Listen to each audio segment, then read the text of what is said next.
Ahora vamos a hacer lo mismo para la tabla de estudiantes. Pero en el caso de los estudiantes, lo que manejamos es el número de control.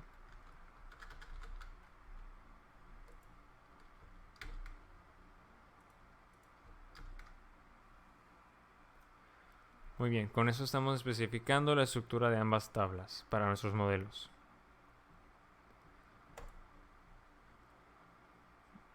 Ahora van las factories. Si ven, aquí tenemos 3 archivos: Staff Factory, Student Factory y User Factory. User Factory viene por defecto en la framework, así como el modelo de user.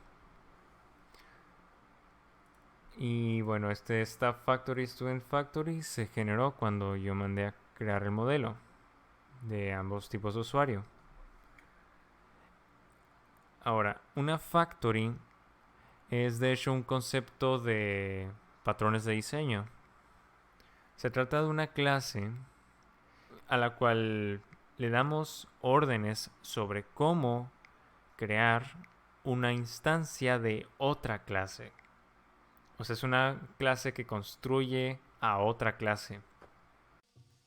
No voy a explicar el problema que resuelve, pero eso lo pueden investigar tan solo buscando el patrón de diseño factory. Lo relevante aquí es que ese es el funcionamiento de un factory. El factory especifica cómo se crean otras clases.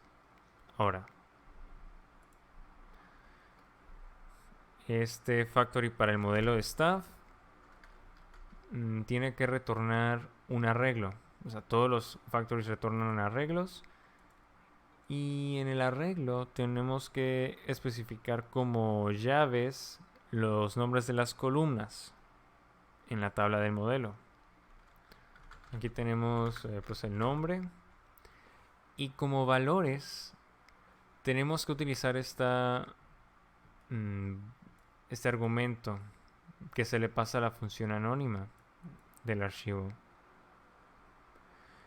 Este argumento faker es de hecho una librería. Y esta librería sirve para generar información falsa. Entonces, con esta librería vamos a especificar qué tipo de datos corresponden a las columnas. En el caso del nombre, pues necesitamos un nombre y eso es algo que nos ofrece esta librería Faker.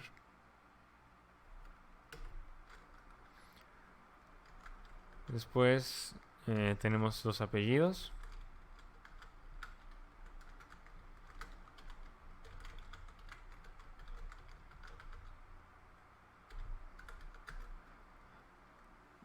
Ahora, todos estos tipos de datos que ofrece la librería de datos falsos están en la documentación de la librería. Tan solo hay que buscar la librería Faker de PHP. Ahora voy a terminar de llenar esto.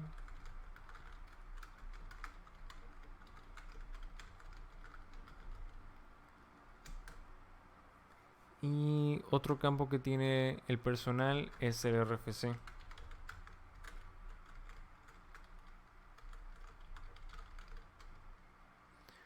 Ahora, el RFC no me acuerdo del formato, pero es suficiente para nosotros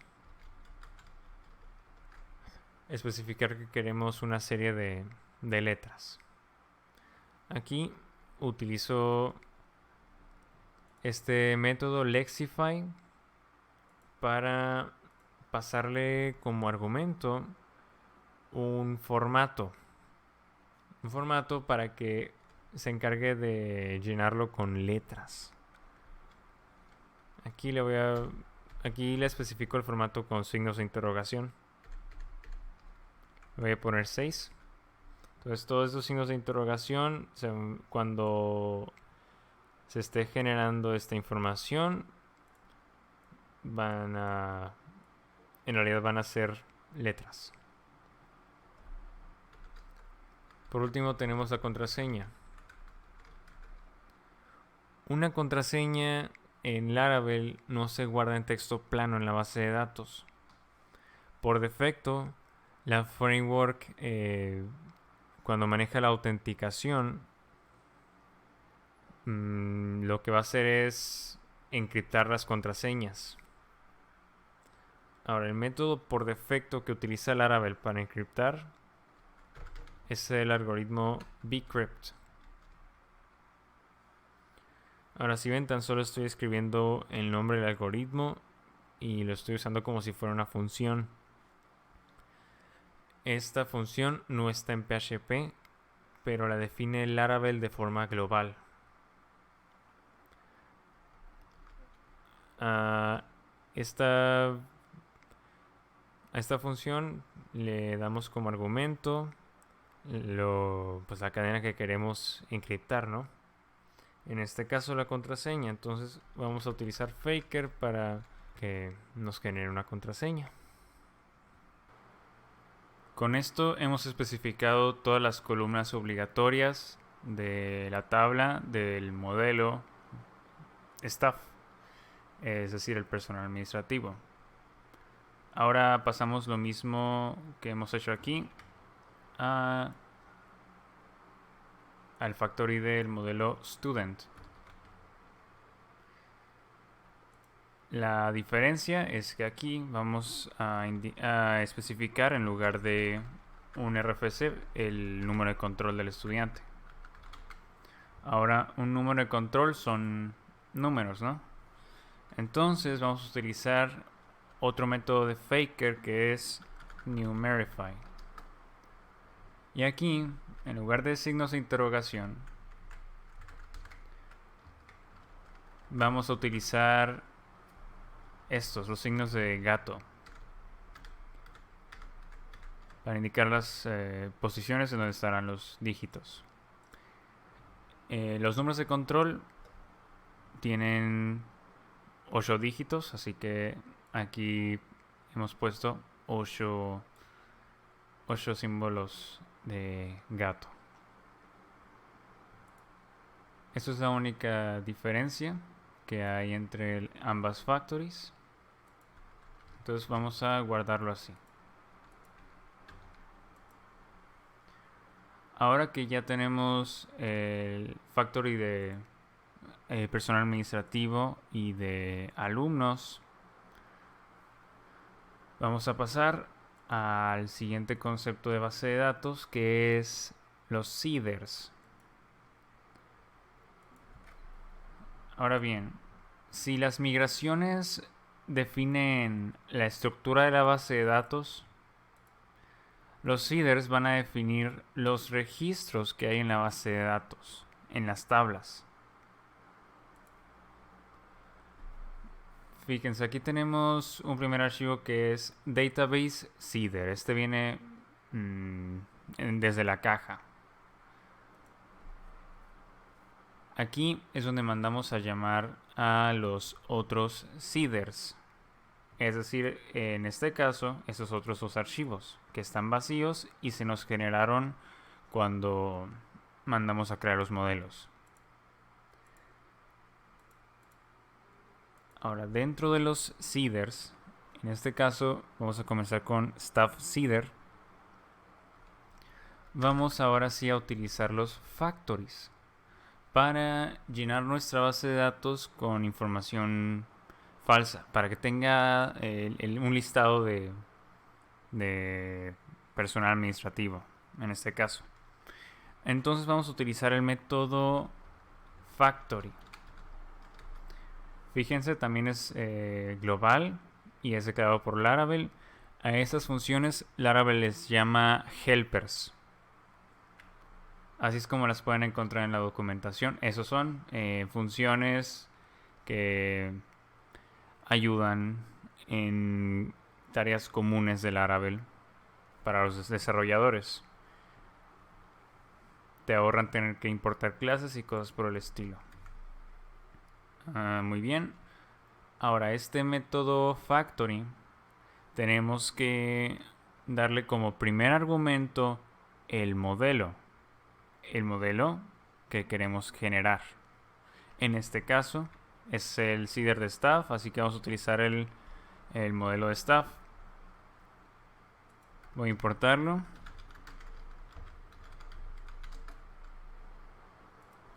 Y aquí lo vamos a referenciar. Fíjense en esta sintaxis. Para dar como argumento una clase, tenemos que poner 2 puntos después de la clase y luego escribir class. Así es como se pasan clases como argumentos en PHP. En tiempo de ejecución, lo que va a pasar es que esto se va a convertir en una cadena y esa cadena va a ser la dirección de esta clase. Y PHP así lo podrá entender. Va a entender que es una clase. Muy bien, el segundo argumento es la cantidad del, en este caso, personal administrativo que queremos insertar en la base de datos. Vamos a ponerle 10. Queremos 10 administrativos que se nos generen. Y después de eso vamos a llamar un método sobre este objeto, ¿no? Que se devolvería al llamar esta función factory. Y el método es create. Ahora, puede verse redundante que estemos especificando que queremos generar 10 personales administrativos y luego de eso, digamos, créalos. Lo que ocurre es que hay dos formas de crear modelos a través de los factories. Uno es create y el otro es make. La diferencia es que make nos va a generar las 10 instancias del modelo, pero no las va a guardar en la base de datos. ¿Y esto para qué nos sirve? Esto se utiliza mucho cuando estamos escribiendo nuestras pruebas automatizadas. Necesitamos generar información de prueba a veces y no queremos que esté en la base de datos. En este caso nos interesa que se inserte en la base de datos, nada más. Así que vamos a utilizar la función create que genera genera las instancias, las inserta en la base de datos y después nos la regresa. Aquí podríamos utilizarla en una variable, ¿no? Pero no nos interesa la variable. Solo queremos que se creen.